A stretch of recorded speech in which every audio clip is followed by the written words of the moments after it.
A few assembled thoughts. Gonna make this one quick because it's a simple idea, and I think it's uncontroversial to artists of any kind, as long as they have the slightest bit of humility. When I was a child, I was under the common misconception that artists were special people who were not just talented and educated, but inspired by something pure that I had never experienced and would not obtain. This is kind of ridiculous coming from someone who performed professionally their whole childhood, but I always considered that more of a job than divine inspiration. Having professional quality work expected of you as a child is not the healthiest thing for a growing mind. It made me think some artists were magical geniuses and the rest of us were just going through the motions because we had to. I assumed everyone else hated it as much as I did. It was essentially early onset imposter syndrome. And from the ages of 8 to around 12, I had it bad. Please don't make the same mistake I did. Your favorite artists have talent and have developed skill, but they are not doing anything you can't teach yourself to do.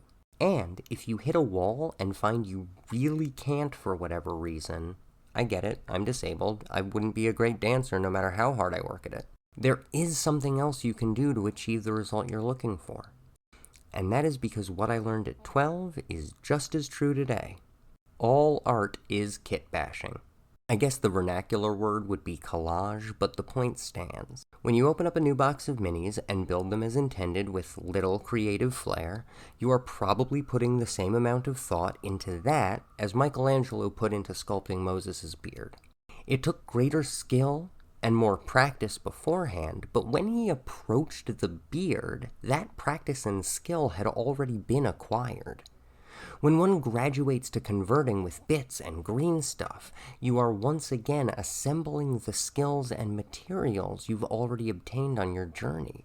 And because more things are given or come naturally, your focus can remain on the higher order decisions of general design or the much narrower focus on little details.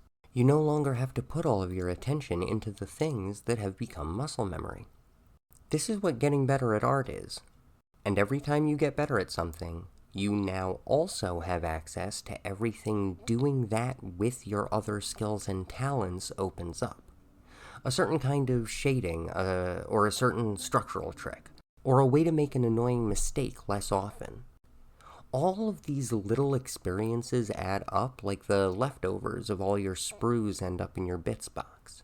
And then they bounce around in there together until you stick your hand in and find something you want. Maybe a few things combined with the new thing that you're bringing to the table. I discovered Wu-Tang shortly before I discovered 40K, and I think that contributed to how I understood both. Initially, despite being blown away by everything the RZA produced, even things that weren't particularly sonically pleasant, I had difficulty making sense of exactly what he was doing, like how to describe it. He wasn't creating his own sounds.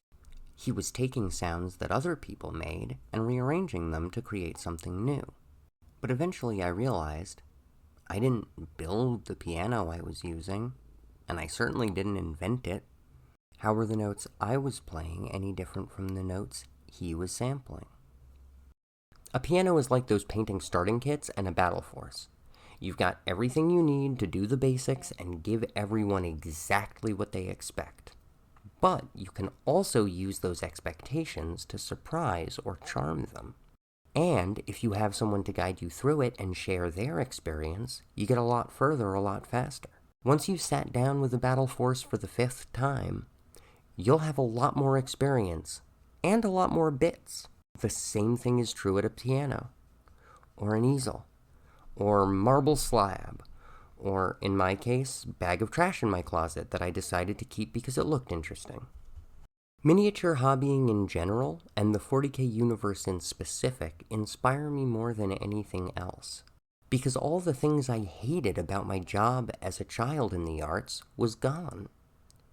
It's a place I can just enjoy making art the way I want to, in a way that makes me happy, or fits with whatever wacky shit I've just pulled out of the bits box in my brain.